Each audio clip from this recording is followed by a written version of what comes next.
যা ঠান্ডা পড়েছে আর থাকা যাচ্ছে না। যাই হোক, একটু ভালো করে গরম গরম খাবার ইচ্ছে হয়েছিল, তো সেই জন্যে কষা মাংসের সাথে আজকে হলো তোমার রাইস।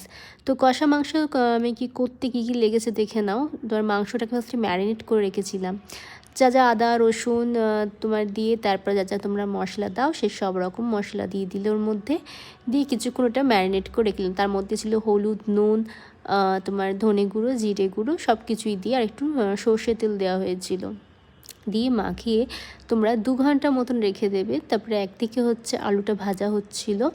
আলুটা হালকা হালকা, বাঙালি আলু ছাড়া চলে না, সব কিছুতেই আলু দেওয়া যায় বলতে গেলে।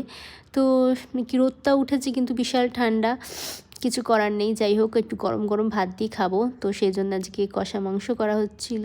তো তেলটা গরম হয়ে গেছে দেখতে পাচ্ছ, ওর মধ্যে তোমার দিয়ে দিয়েছিলাম হচ্ছে গোটা গরম মশলা, দিয়ে তারপর ম্যারিনেট করা চিকেনটা এর মধ্যে দিয়ে দিয়েছিলাম। আমি এখানে দই ব্যবহার করা হচ্ছে না বলতে গেলে, তা টমেটো ব্যবহার করেছি আমরা, তো কুচি টমেটো। তো ওটা দিয়ে ভালো করে কষিয়ে টষিয়ে অনেকক্ষণ ধরে কষানো হলো।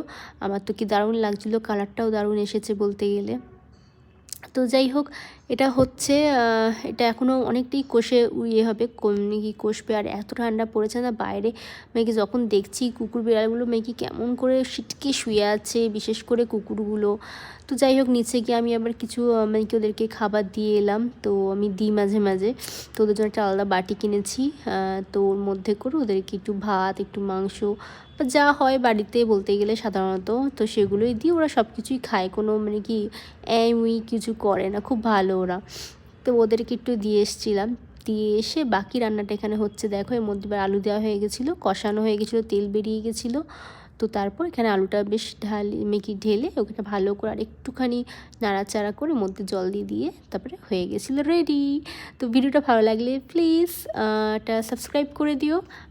আর কিছু বলার নেই, টাটা, চলো এবার এনজয় করি খাবারটা। তো ফ্রায়েড রাইস আর হচ্ছে চিকেন কষা।